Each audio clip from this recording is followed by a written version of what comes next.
Media বন্ধুদেরকে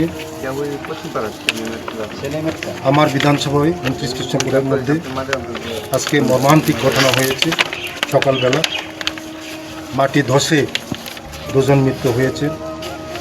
আমি ভগবানের কাছে প্রার্থনা করি ওরা যেন তাদের আত্মা যেন শান্তি থাকে। আশাহরি জমাতিয়া এবং জেমস জমাতিয়া দুজন মারা গিয়েছে এবং একজন এখন হসপিটাল আছে, জিবি হসপিটাল আছে। ওদের পরিবারের সঙ্গেই আমরাও মর্মাহত, দুঃখিত এবং আমি এসডিএমকে আমি ধন্যবাদ জানাই। সঙ্গে সঙ্গে ওদেরকে সরকারের রিলিফ 4 লক্ষ টাকা করে দেওয়া হয়েছে ওদের ফ্যামিলিকে। টাকা বড় কথা না, কিন্তু ওদের যে মারা গিয়েছে ওদের যে আত্মা যেমন শান্তি থাকে, আত্মা যেমন ভালো থাকে, তার জন্য আমি ভগবানের কাছে প্রার্থনা করি।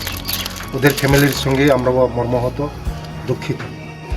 ধন্যবাদ। क्या आपके पास पुराना गोल्ड ज्वेलरी है जो अब आप पहनते नहीं? तो अब समय है उसे नई पहचान देने का। स्वर्ण कमल ज्वेलर्स में लीजिए ओल्ड गोल्ड एक्सचेंज का फायदा। अपना पुराना सोना लाइए और बदलिए उसे नए हॉलमार्क्ड गोल्ड या डायमंड ज्वेलरी में। 100% transparent purity testing, current market rate के हिसाब से बेस्ट वैल्यूएशन और पूरा भरोसा। आज ही विजिट कीजिए स्वर्ण कमल ज्वेलर्स। पुराना सोना, नई खुशियाँ।